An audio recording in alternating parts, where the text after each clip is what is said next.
Welcome to Regulate and Rewire, an anxiety and depression podcast where we discuss the things I wish someone would have taught me earlier in my healing journey.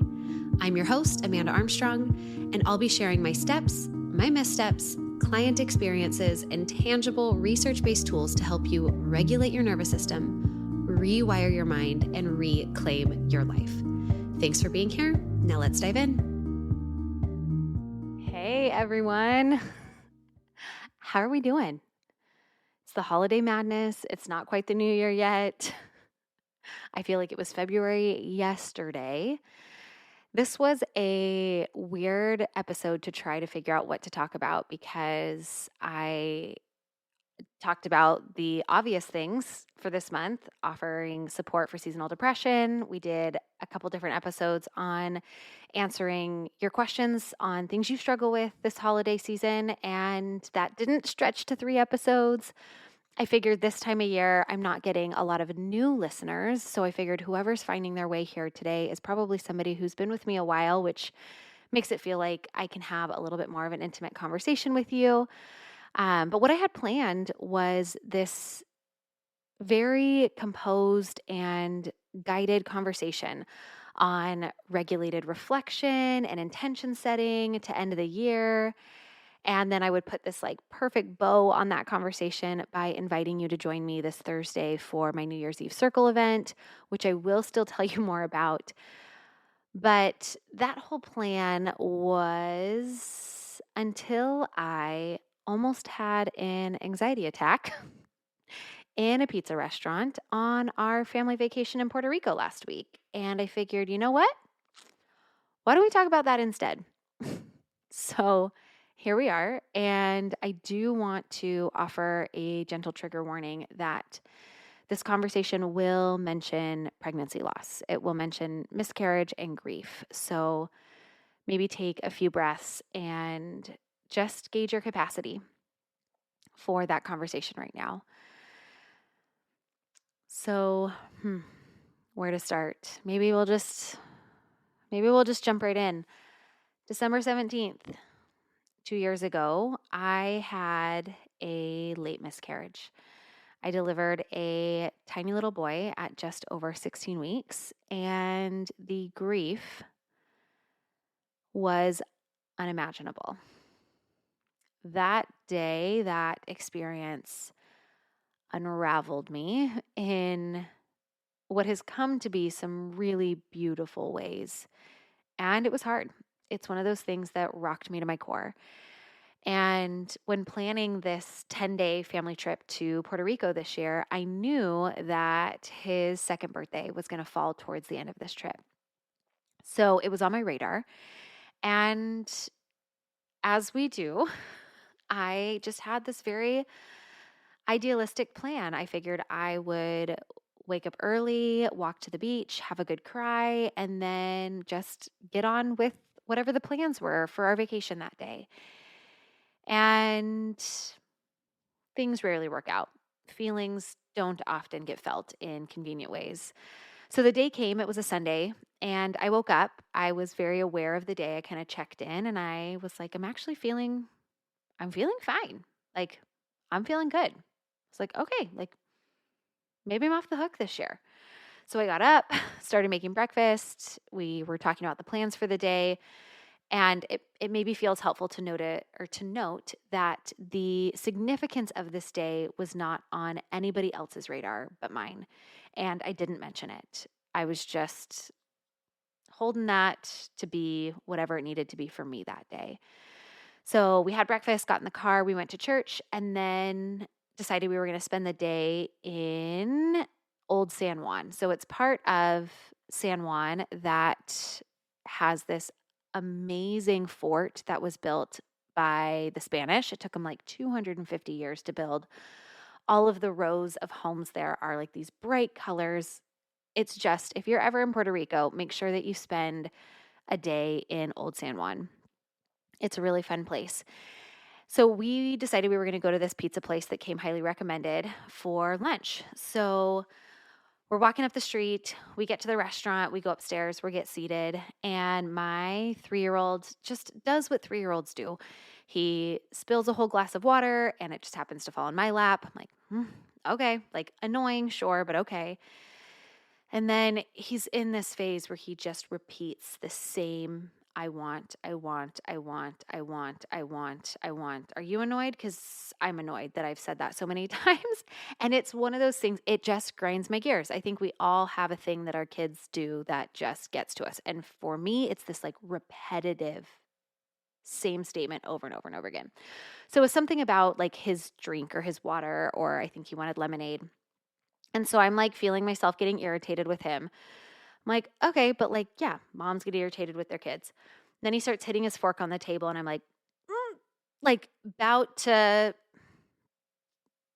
have probably not my fine parenting moment. But luckily he's like, Mom, I gotta poop. And I was like, okay, let's go to the bathroom.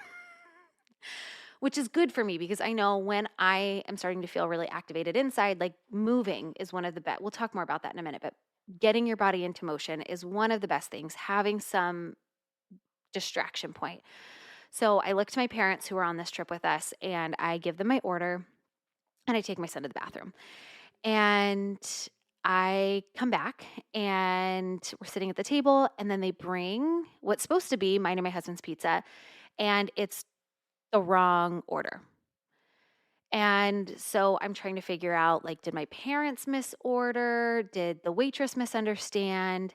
And I'm like kind of making a big deal about the fact that this pizza is wrong. Now, mind you, I am not a picky eater. If you label it pizza, I'm going to eat it. In my brain, and I think a lot of you can probably relate to this experience, like I'm kind of making a big deal out of something that I know isn't a big deal. And I know that I don't want to be making a big deal out of it.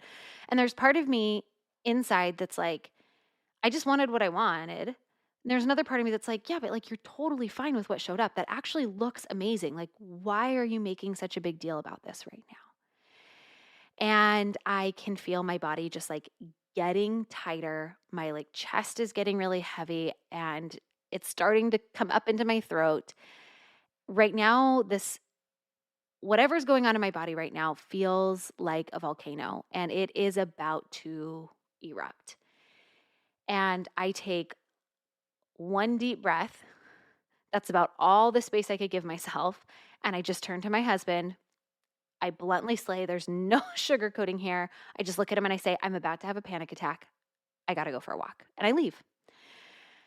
And I walked and I walked and I walked and I walked. And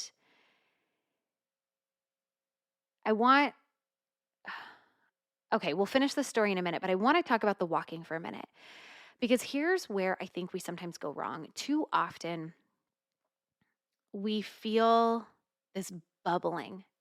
We feel our system activate and we stay put. And I used to do this all the time. I'd feel anxiety creeping in and I would do whatever it took to just stay where I was, to pretend like I was fine, to pretend like nothing was happening.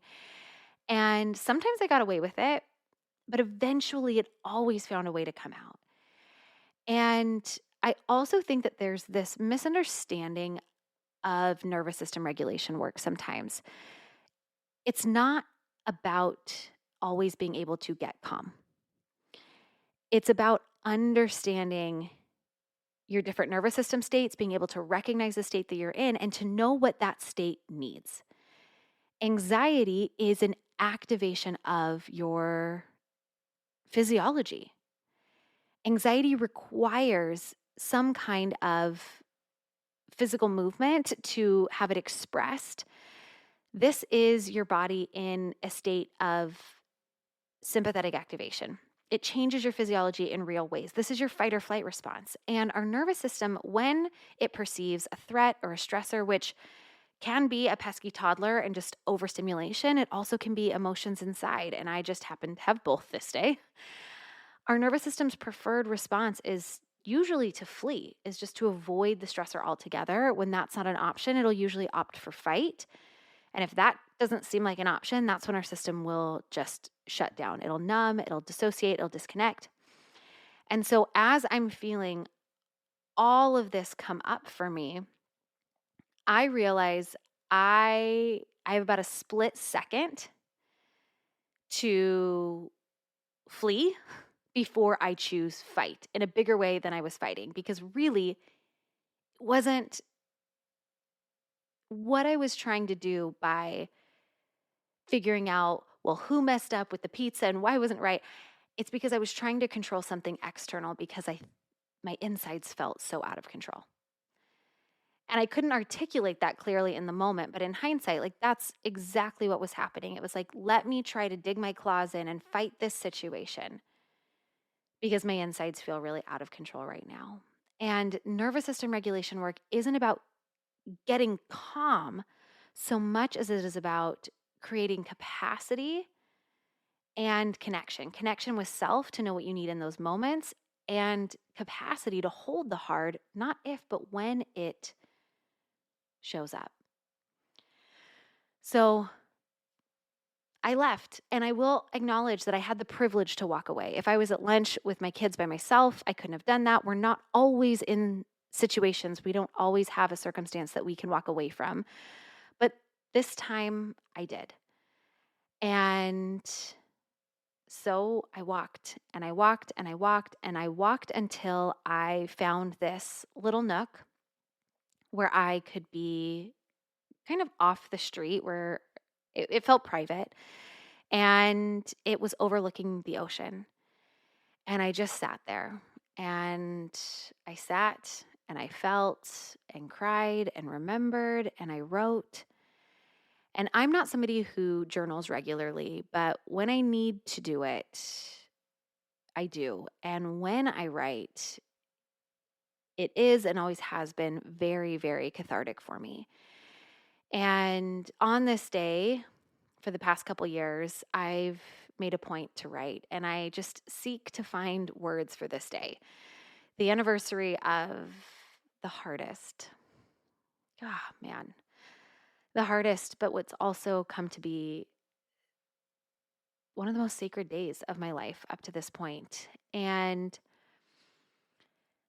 I put some words together and I shared them on the 18th, so the day after, on Instagram. And I think I'm going to just share that with you here too. And I titled this writing A Note on Grief. And it read, "Grief is often inconvenient. While out to lunch yesterday, my son was pushing buttons, water spilt, and then they brought the wrong pizza order to the table. Most other days, I could have brushed that off, but yesterday, nope. I felt it bubbling up like a volcano I caught just before erupting. I have to go. I'm about to panic. I left my family sitting at the table and walked outside. I kept walking and walking and walking. A few blocks away, I text my husband. I won't be coming back. It wasn't about the pizza. I'm overtired, and it's Bennett's birthday today." Walking up a street in Old San Juan, I felt the emotion building, tears building, one blink away from showering my cheeks. There was a moment I tried to stifle them. Naturally, there were people around. What would they think of me? Then I heard a whisper from within. It doesn't matter. Let them come. They came. I decided it was okay for me to be the girl in their stories that they saw walking up the street in tears. It was more important for me to have my own back, to hold my own heart and what I was feeling, than to suppress it for the sake of other people's comfort. For a moment, I thought I might cry forever. And then just as quickly as it came on, it would settle. It seemed every other block I walked came with a new wave, crash, and then calm of emotion. Part of me hated the emotion for coming at all. And then another part of me felt guilty when it settled, like somehow it only counted if it was bigger, louder, or longer. Another block, and the rain began to fall. I felt ready to settle into my senses. I noticed the wind on my skin, the difference between the cold rain hitting my face and the warm tears rolling down it, how my breath moved through my body, the sound of the ocean rumbling just ahead of me. Here's the thing. Grief doesn't have a timestamp. It doesn't matter how long it's been or how much healing you've done. With grief, more rain will always fall. More waves will always come. What's different is I'm better at letting it come and knowing it will settle. The work we do to heal doesn't prevent the hard or heavy. It simply gives us the capacity for their intensity. We learn to stop trying to calm the storms and instead to calm ourselves, knowing the storm will pass.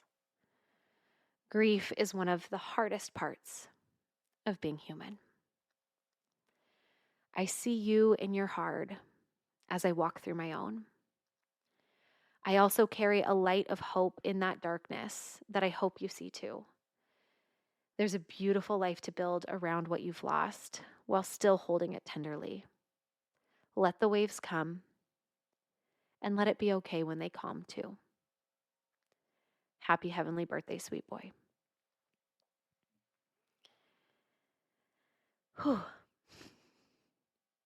Another part of this story was that just before standing up to go meet back with my family, I felt like I was in a much more settled place and could take on whatever my 3-year-old was ready to ready to hand me. And I just kind of turned to the ocean, I turned to the sky, and I asked for a little something, a sign from the other side of this life. And within the hour, I looked up to see not only the brightest rainbow that I have ever seen in my life, but it was a just crisp and clear double rainbow. And not only that, but I've never been able to see the full arch of a rainbow, like where it hits the earth in both places. And it had a start in the ocean and then the other end just on the shore. And oh, I wish all of you could have been there. It was just really special. It was just really, really special.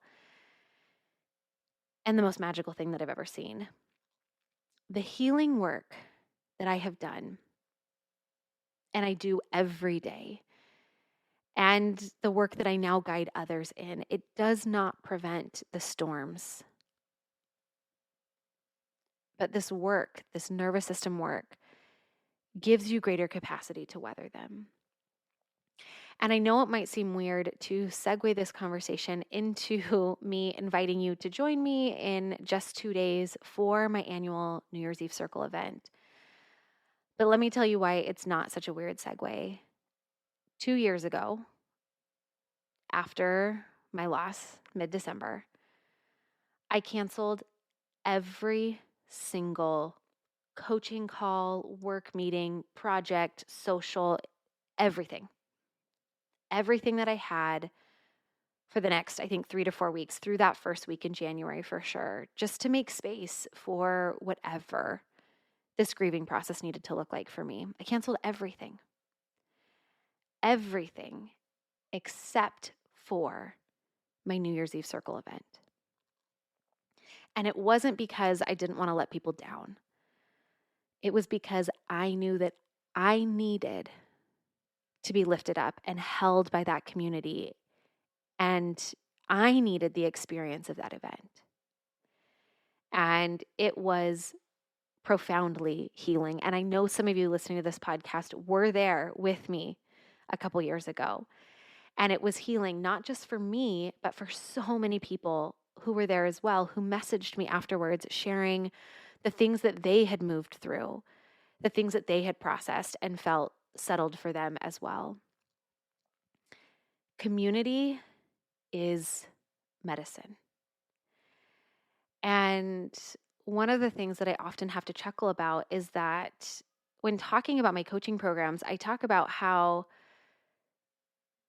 both my Rise membership and our one-on-one coaching, like these are the programs, these are the tools that I wish I would have had in my healing journey, and I couldn't find them. And so when I got to a place where I was healed enough, I decided to create them. And I've created these programs in Rise as We, thinking that I was creating them for other people, not realizing until much later how much I too was going to need to lean into the community part of this from time to time. And so here's my invitation to you. Whether this has been your best year, your worst year, or something in between, I promise there is something for you in this event. This is the 4th year I will be hosting this event. It is my largest community event of the year. We have over 100 people signed up already, and it's absolutely free. So that's happening in just 2 days on December 28th at 8 p.m. It's about a 90-minute guided event where you will learn more about your nervous system. You're going to experience guided regulation practices. There's going to be music and journaling and breathing and even our tradition of burning your fears. If you decide to sign up, I'll send you an email with more details about what that entails. And every year this event is a little bit different, but each time it powerfully combines ritual and tradition with nervous system regulation and release. It's going to be an opportunity for you to deeply connect with your body and regulate your nervous system, release things from this year that are no longer serving you. I'm going to offer a place for you to set some regulated intentions for your life and for your healing. We'll also hold space to celebrate. Because even if this has been a hard year for you, there is so much to celebrate. How far you've come, the way that you have held yourself tenderly, resiliently, the way that you're still showing up. And what I think this event does more than anything is it offers you a place to feel safely and transformationally held in community. And this in and of itself ignites a deep sense of hope for healing. So, like I said, whether this has been best year, worst year, something in between, there's something for you here. This is a fully guided event. No need to prepare, to have ever been to any of my anythings ever before. Just come as you are, where you are. And I'll drop the link in the show notes where you can learn more and save your seat. One other thing I think I'll share is I remember a handful of months after our loss, which just happened to also be followed 6 months later by the loss of my sister-in-law to colon cancer. 2021 and 2022 were real tough years on our family. But I remember someone sending me a message saying something like, I've been following you for a while, and I think it's finally time I reached out for support. And I replied asking, I love that. I'm so proud of you. I'm curious, like, why now? What makes me or my programs and right now feel like the right fit for you? And I'll never forget her response. It is something that I hold really tenderly. She said, I have watched you walk through the unimaginable over the past year and stay standing. I don't know how you've done it, but if you can, it must be possible. And I'd like to learn how to. And the very last thing in my book that I'll publish next year is the acknowledgments. And part of it reads, to my clients, I've learned so much from and with each of you. It's an absolute honor to be invited into your healing journey. And to my husband and our 3 sons, the one earthside, the one we lost, and the one on the way. You are the loves of my life and my deepest inspiration. You have been the catalyst for so much of my own healing and are my most dedicated and enthusiastic fans. Thanks for your unwavering support, the reminders of just how capable I am, and the shared enthusiasm for how important the work I do in the world is. I believe wholeheartedly in everybody's ability to heal. And I believe even more wholeheartedly in the role that community has as part of that healing. I would love, first of all, thank you for being here. Thanks for letting me share this part of my story. Thanks for showing up week after week. And this has just been fun. I think we've spent over 24 hours together in podcasts since this launched. And I am just grateful for each and every one of you in being part of this community. And I would love for you to come and be a part of that with us on Thursday. I would love to support you in resetting from the holidays and in just moving into 2024 as your year to create more connection, more calm, more community, and more healing. So, all right, that's it for today. The link to join this event is in the show notes, and I'll see you there. Thanks for listening to another episode of the Regulate and Rewire podcast. If you enjoyed what you heard today, please subscribe and leave a 5-star review to help us get these powerful tools out to even more people who need them. And if you yourself are looking for more personalized support in applying what you've learned today, consider joining me inside Rise, my monthly mental health membership and nervous system healing space, or apply for our one-on-one anxiety and depression coaching program, Restore. I've shared a link for more information to both in the show notes. Again, thanks so much for being here, and I'll see you next time.